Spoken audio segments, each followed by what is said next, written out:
Hi everyone, I'm Lindsay, 21, female, and I need some suggestions. So let's rewind a bit to where it all started. My parents, mom, Marge, 46, female, dad, Sebastian, 48, male, were like the typical 80s couple. He was the laid-back guy who loved his music, and she was the go-getter who worked hard and wanted everything done yesterday. They met in college, fell in love, and before long, they had me. I was their first kid, and as far back as I can remember, there was always this kind of simmering tension between them. Dad was the kind of guy who had big dreams and aspirations, but was also prone to bouts of anxiety and depression. He was always a bit of a daydreamer, and while that's great in theory, it often left him feeling overwhelmed when things didn't go according to plan. He'd get these intense episodes where everything felt like it was closing in on him and he'd just shut down. It was like watching someone drown in slow motion. And as a kid, I didn't really understand what was happening. Mom, on the other hand, was a whirlwind of energy. She was ambitious, driven, and had this almost unrelenting need for control. She was a natural organizer and wanted everything to be perfect. And that included our family life. Her patience for Dad's struggles was, let's say, pretty limited. Instead of offering support, she'd often make snide comments about how Dad was lazy or unmotivated, which obviously didn't help his mental health at all. I remember one time she said in front of me, if he spent as much time actually doing something as he does worrying about it, we'd probably have a yacht by now. It was awkward because I could see how much Dad was trying to keep it together. He'd put on this brave face, but you could tell he was hurting. And Mom's remarks, though maybe not meant to be cruel, felt like she was just pushing him further down. I guess in her defense, she had her own pressures and expectations, and she didn't know how to deal with Dad's issues in a constructive way. As a kid, I always felt like I was walking on eggshells around Mom. She had this critical streak that made me second guess myself all the time. I'd bring home a report card with mostly A's and a single B, and she'd zero in on the B, saying things like, well, you could have done better if you actually tried. It wasn't that she didn't care. She did. But her way of showing it was often through criticism rather than encouragement. I think she thought she was motivating me, but it just ended up making me feel inadequate. So growing up, I got this mixed message from both parents. Dad was this loving guy who could be incredibly supportive, but when he was down, he was really down. And Mom was always there pushing me to do better, but never quite satisfied. It felt like no matter how hard I tried, I could never quite meet her expectations. The tension at home grew over the years and the cracks in their relationship became more visible. Dad's mental health issues were always there, but they seemed to worsen as time went on. Mom's frustration with him only added to his stress, and it seemed like a vicious cycle. She would have these outbursts, and Dad would retreat further into his shell. Their arguments would get pretty intense, and I'd often find myself caught in the middle trying to mediate or just stay out of the way. Eventually, things came to a head. I was about 14 when they finally decided to separate. I remember the day clearly. There was this huge fight that started with something small, like who was supposed to take out the trash, and it escalated into a full-blown screaming match. The house was tense, and I could feel the energy shift after that. Mom sat me down and told me that they were getting a divorce. It was surreal. I'd heard them argue before, but hearing that they were separating felt like the ground had shifted beneath my feet. Mom's reasons were always about Dad's inability to cope with life and how his mental health issues were just too much for her to handle. Dad was devastated. He tried to put on a brave face, but it was clear how much it was hurting him. I tried to stay neutral, but I couldn't help but feel a mix of anger and sadness. I was angry at Mom for her harshness and at Dad for not being able to fix things, but mostly I felt lost. The separation wasn't easy. Mom moved out and found a new place, and Dad stayed in the house, which was both familiar and strangely empty without her. We did the whole back and forth thing for a while, which was emotionally draining. I'd spend weekends with Mom and the rest of the time with Dad. It felt like my world was split in two, and neither side felt like home anymore. Then, a few months after their separation, something happened that turned everything upside down. Dad committed suicide. It was a shock, to say the least. I don't know if you can ever really prepare for something like that. One minute you're trying to navigate a new normal, and the next you're hit with the devastating news that someone you love is gone forever. It was a dark time. Dad's passing left a gaping hole in my life, and I was struggling to come to terms with it. I remember feeling a mix of anger and confusion, anger at him for leaving us and confusion over how to deal with this overwhelming grief. Mom was obviously devastated too, but her way of coping was to try and maintain a semblance of normalcy. She threw herself into work and her social life, trying to keep busy to avoid dealing with the pain. Then, as if things weren't complicated enough, Mom started seeing someone new. It was a few months after Dad's death when she introduced her new boyfriend to me. At first, I was hopeful that this new relationship might bring some stability into her life. Maybe she'd find happiness again and it would help us all move forward. However, she soon broke up with him. A few years ago, she started dating someone new. Mom was excited about this new relationship and wanted everything to be perfect. She started insisting that we all act a certain way in front of her new boyfriend. She wanted us to be this picture-perfect family, as if we'd all magically forget about Dad and his struggles. It was a lot of pressure. She'd constantly remind me to smile, to act happy, to be on my best behavior whenever her boyfriend was around. It felt like she was more concerned about making a good impression than actually dealing with the emotions we were all going through. I tried to go along with it for a while, but the facade was wearing thin. I was still grieving, and it felt like she was asking me to put on a mask and pretend everything was okay. One day, I finally snapped. I told her that I couldn't keep pretending everything was fine and that her expectations were unrealistic, given what we'd been through. I still had not forgiven her for how she treated my dad and needed to be honest about my feelings and not have to hide them for the sake of appearances. Mom didn't take it well. She got really upset and told me I was being selfish and ungrateful. It was one of those moments where you realize that no matter how much you want to be understood, sometimes people just aren't ready or willing to listen. After that argument, things changed drastically. Mom started excluding me from family events and gatherings. It felt like she was punishing me for not playing along with the image she was trying to create. She'd still see me occasionally, but it was clear that our relationship was strained. It was like she had drawn a line in the sand and I was on the wrong side of it. Things got even worse when I found out from my brother that Mom was engaged. It was a bit of a shock because I hadn't heard anything directly from her. We hadn't really been in touch much. Our conversations were sporadic and often awkward. I wasn't sure how to approach her, so I decided to reach out the best way I knew how. I sent her a congratulatory text. It was short and to the point.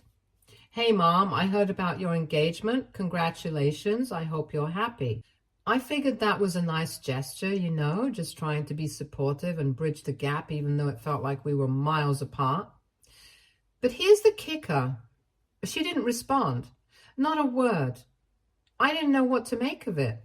Part of me felt hurt and confused, but I also knew that our relationship was rocky and maybe she was just dealing with her own stuff.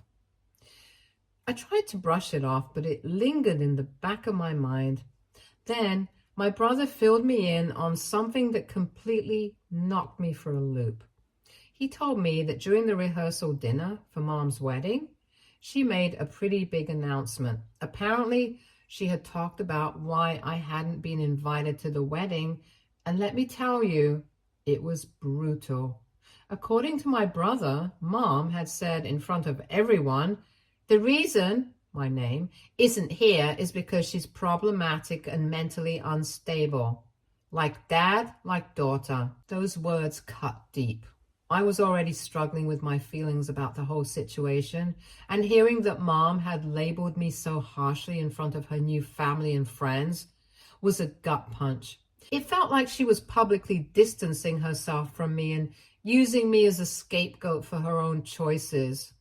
It was like she was trying to make me the villain in her story, and I couldn't help but feel crushed by it. It was hard to process the fact that she was using my mental health struggles as a reason to justify not including me in her life. It was like everything I had been through and the pain I had felt was being used against me. I felt invalidated. And less important, like my own struggles were being twisted to make her look better or to fit a narrative she was trying to create. And that's when I started hatching a plan. I'd always been a bit of a hothead when it came to dealing with my emotions, and in my mind, this was a chance to make a statement. I knew it wasn't healthy or productive, but at that moment, it felt like the only way to make myself heard. My idea was to show up at Mom's wedding reception and make a dramatic statement. Here's the thing, I had access to something that might make an impact. After Dad died, I'd been going through his old things, trying to sort through his belongings and find some sense of connection. Among his stuff, I found a collection of diaries, and there weren't just random scribbles. They were detailed accounts of his life, his thoughts and his struggles. I read through them and it was eye-opening. Dad had written extensively about how Mom treated him poorly throughout their marriage, how she was critical and dismissive and how it had affected him deeply. There were hundreds of pages detailing his emotional pain and the difficulties he faced. I wasn't sure what to do with these diaries at first. Part of me wanted to keep them as a way to remember Dad and honor his memory. But as I read through them and saw just how much he had endured, I felt this surge of anger. It seemed like an injustice that Mom was moving on so quickly and seemingly without any acknowledgement of the damage she had caused. I thought that maybe sharing some of Dad's own words might shed light on the reality of their relationship and make people see a different side of the story. So I made the decision I was going to crash Mom's wedding reception and make a statement. I knew it was drastic, but I felt like I needed to do something to be heard. I wanted to confront the public facade she had built and let people see what was really going on behind closed doors. The day of the wedding arrived and I showed up at the venue. It was surreal walking into the reception hall knowing that I was about to stir things up. I could see Mom and her new husband greeting guests, and everything looked like a scene straight out of a fairy tale. The decorations were beautiful and everyone seemed to be having a great time. But for me, it was all just a mask for what I was about to reveal. I found a moment when there was a lull in the festivities. I waited until people were gathered around and the mood was a bit relaxed. Then I grabbed the microphone. My heart was pounding in my chest, but I was determined. I cleared my throat and said, "Excuse me, everyone. I know this is a joyous occasion, but I need to say a few words." The room fell silent and I could feel the eyes on me. I took a deep breath and began reading excerpts from Dad's diaries. I chose parts where he talked about his struggles with Mom's behavior and how he felt belittled and emotionally drained. I read about the harsh words she used, the demands she placed on him, and the deep emotional toll it had taken. It was about showing the reality behind their marriage. As I read, I could see the shock on people's faces. Some looked uncomfortable. Others were visibly upset. Mom's face was a mixture of disbelief and anger. Her new husband looked bewildered, and I could see him trying to process what was happening. The room's atmosphere shifted from celebratory to tense and heavy. Mom eventually came up to the microphone and tried to stop me, but I wasn't done. I felt like I needed to finish what I started. I kept reading, trying to convey the depth of Dad's pain and how it had affected our family. I wanted people to understand that there was more to the story than what Mom had presented. After I finally finished, I handed the microphone back and walked out. I didn't stick around to see the aftermath. I knew I'd stirred up a lot of emotions, and I didn't want to be there for the fallout. I just needed to get away and process everything. In the days following, I was flooded with messages and calls. Some were from people who were sympathetic. Others were from people who were angry or confused. Mom didn't reach out to me directly, but I heard through my brother and some mutual acquaintances that she was furious. She felt like I had completely disrespected her special day, and she was also deeply hurt by the public exposure of her past behavior. However, things were far from done. After the whole fiasco at Mom's wedding reception, I was mentally and emotionally drained. I felt like I'd made a mess of things, and I needed some space to figure out what to do next. So I decided to block Mom's number and her social media accounts. I figured that if she needed to reach me, she'd find a way, but for now, I couldn't handle any more drama. A week went by and I was trying to get back to some semblance of normalcy. I was deep into a new project at work and focusing on self-care. I wasn't expecting any news from Mom. If anything, I was bracing myself for a lot of anger and blame. So it came as a shock when my brother called me one afternoon, sounding a bit frazzled. "Hey, I don't know if you've heard, but Mom's marriage ended," he said, almost as if he couldn't believe what he was telling me. I was stunned. "Wait, what? Mark left Mom? How?" My brother didn't have all the details, but from what he gathered, it was pretty sudden. Apparently, Mark had moved out just a few months into their marriage. My brother didn't know the exact reasons behind the split, but he mentioned hearing some vague things about disagreements and mounting tensions. From what I could piece together, it sounded like things fell apart quickly, which made me wonder if Mom's new relationship was as ideal as she'd made it out to be. "Do you know if Mom's okay?" I asked, genuinely concerned despite everything that had happened. My brother wasn't sure. He said Mom was putting on a brave face and trying to act like everything was fine, but he could tell she was struggling.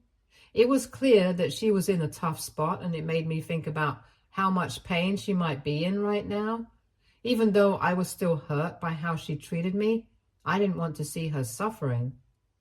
After the call, I sat there for a while trying to process the news. Part of me felt a sense of vindication, like maybe this was some kind of cosmic payback for everything that had happened. But another part of me felt a pang of sympathy. It was clear that Mom was dealing with a lot, and as much as I'd been hurt by her actions, I knew what it was like to struggle with the fallout of failed relationships. I didn't reach out to Mom. It was a complicated mix of emotions. On one hand, I wanted to be there for her, but on the other hand, I didn't want to make things worse by bringing up old conflicts or reopening wounds. Plus, I wasn't sure how she'd react after everything that happened at the wedding. I was still blocked from her social media and didn't have her number unblocked yet. However, I didn't have to wonder for long. Last night, she showed up at my door completely unannounced and in a state of that was far from ideal. I was in the middle of watching a movie when I heard banging on my front door. It was late, and my first thought was that it must be a mistake or a prank. But the knocking continued, and it quickly turned into a loud, persistent banging. I opened the door, and there she was, Mom, stumbling around, clearly drunk out of her mind. Her hair was disheveled, her clothes were rumpled, and she reeked of alcohol. I could smell the booze from a good 5 feet away. She was making a scene in the hallway, shouting and sobbing, her words coming out in a slurry mess. "Why do you do this to me? Why do you have to ruin everything?" she yelled, her voice echoing through the hallway. Her eyes were bloodshot and she looked like she hadn't slept in days. It was a far cry from the composed persona she tried to project during her wedding and subsequent marriage. I knew I couldn't just leave her out there, not only because she was creating a disturbance, but also because she looked like she needed help. I sighed and let her in, hoping she'd calm down once she was inside. I led her into the living room and tried to get her to sit down. "Mom, you need to calm down," I said, trying to keep my own frustration in check. "What's going on? Why are you so upset?" She ignored my questions and continued to rant, her accusations bouncing off the walls. "You ruined everything. I thought you were going to make things right, but all you did was make it worse. Mark left me because of you." The more she yelled, the more I realized how drunk she actually was. Her speech was incoherent and she kept repeating the same phrases over and over. It was exhausting to listen to, but I tried to be patient. Despite everything that had happened, I couldn't ignore the fact that she was clearly in a lot of pain. Eventually, her yelling turned into a slow, muffled sobbing. Her energy seemed to drain and she sank to the floor, curling up like a child. Within minutes, she was passed out cold, snoring loudly on my living room carpet. I looked at her lying there, feeling a mix of emotions.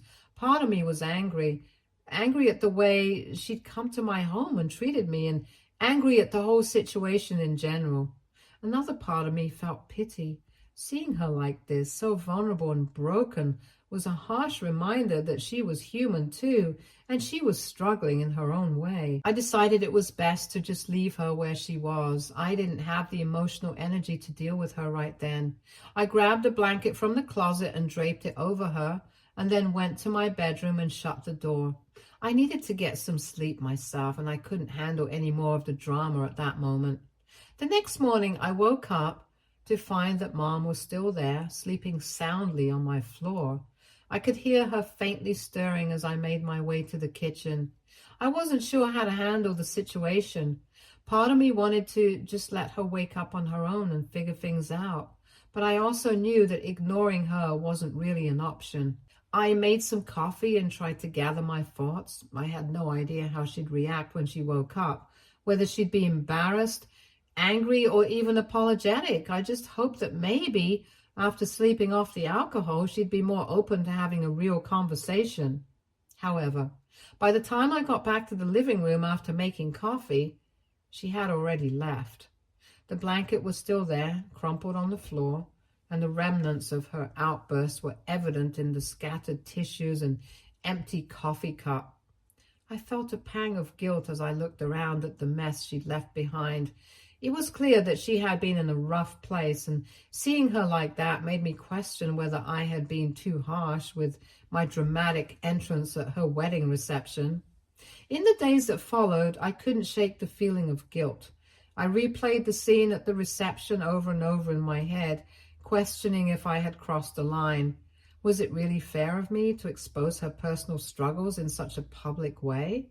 Sure, I felt she needed to understand the impact of her actions, but was there a better way to handle it? I would love to hear your suggestions.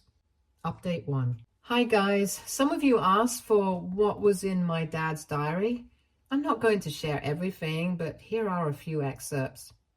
Here's what he wrote on March 12, 2005. She told me again that I'm weak and useless. She said she regrets ever marrying me. I don't know how much longer I can take this. June 18, 2007. She laughed at me when I told her about my anxiety attack. She said I'm just looking for attention. I feel so alone.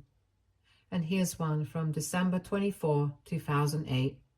Christmas is supposed to be a happy time, but all she does is criticize me. She said I'm ruining the holidays for everyone. I just want to disappear. Reading these always breaks my heart. I hope that any one of you who is dealing with the same thing finds the strength to be better. Update 2. Hi guys, as per your suggestions, I did try reaching out to my mom, but she hasn't responded. It's been a few weeks since I sent her that letter and I haven't heard a peep from her. I guess I shouldn't be too surprised given how things went down. I figured she might need some time and space. However, I did get some insight into what happened between my mom and Mark from my brother, and it's definitely adding another layer to this already complicated situation. So my brother filled me in on some of the details about why Mark left mom so abruptly. Apparently, Mark has a younger brother who has been battling depression for quite some time. It's a tough situation, and it's clear that Mark's family has had their share of struggles. According to my brother, just a couple of days after the wedding, Mark's brother somehow found out that mom had been bad-mouthing him and making fun of his depression. Yeah, you heard that right. My mom apparently had a pretty cruel side that I hadn't seen before. Mark's brother had been struggling with his own mental health issues, and the fact that mom was making fun of him behind his back was a big deal. It wasn't just idle gossip. She was apparently really harsh and dismissive about his struggles, which is obviously a big red flag for anyone who's sensitive about mental health. When my brother told me this, I felt a mix of shock and understanding. On one hand, it was appalling to hear that my mom could be so callous about something as serious as someone's mental health. On the other hand, it also kind of made sense why Mark would be so quick to end the marriage. If he found out that his new wife was being disrespectful and hurtful towards his own family, it's not exactly something you'd want to ignore. I was trying to make sense of all this when my brother suggested that we should try to find out more about Mark's brother and maybe reach out to him. He mentioned that it might be worth understanding how he was doing and if there was any way to make amends or at least offer an apology on mom's behalf. It felt like a long shot, but I agreed that it might be a good idea to try and mend some of the bridges that had been burned. We managed to track down Mark's brother through some mutual connections, and after some careful consideration, I decided to reach out. I wanted to approach the situation delicately, knowing that he had every right to be angry and hurt. I sent him a message explaining who I was and acknowledging that I was aware of the situation. I apologized for what Mom had said and done, even though I wasn't directly responsible. I also expressed my hope that he was getting the support he needed and that I genuinely wished him well. To my surprise, he responded. He was understandably cautious, but appreciated the gesture. We had a few exchanges where he explained a bit more about how he was coping and how he had felt hurt by Mom's comments. He also mentioned that he was in therapy and working on his mental health, which was a relief to hear. It was a small step towards making things right, and while I knew it wouldn't fix everything, it felt like a start. Update 3. Hi everyone. I know it's only been a few days since my last update, but things have taken more twists and turns, so here's the latest. My brother has been trying really hard to reach out to Mom, hoping to patch things up or at least get some clarity on where things stand. Unfortunately, things haven't gone as smoothly as we'd hoped. A few days ago, my brother decided to make another attempt to see Mom. He thought maybe some time had passed and she might be more open to talking things through. He showed up at her place hoping to have a calm conversation and maybe start rebuilding some bridges. But when he arrived, she refused to even let him in. She slammed the door in his face, and from what he described, it was pretty harsh. It felt like a punch in the gut, especially since he was only trying to be there for her and figure out a way forward. That wasn't the end of it, though. A couple of days later, my brother tried to check in again, thinking that maybe things had cooled down a bit. He knocked on her door and tried calling her, but she wasn't answering. It was really unlike her to be so unreachable, especially considering she's usually pretty responsive. After a lot of calls and searching, he eventually discovered that Mom had left town to visit her sister. Mom had apparently told my brother to stop bothering her and to leave her alone. She made it clear that she didn't want to talk to him, or by extension to anyone from our side of the family. It was a tough blow, and I felt a pang of sympathy for my brother. He was just trying to reach out and maybe mend things, but it seemed like Mom was shutting everyone out entirely. Hearing this news left me feeling conflicted. On one hand, I understood that Mom was probably overwhelmed and struggling with her own emotions. It must be incredibly hard for her to face everything that's happened and to deal with the fallout of her actions. On the other hand, it was frustrating and disheartening to see her isolating herself and refusing to address the issues. It felt like she was avoiding the very conversations that needed to happen for any kind of healing to occur. My brother and I talked about it, and he shared how disheartened he felt.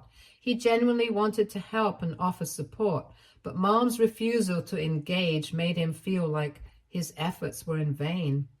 It's hard when you're trying to reach out to someone and they just push you away.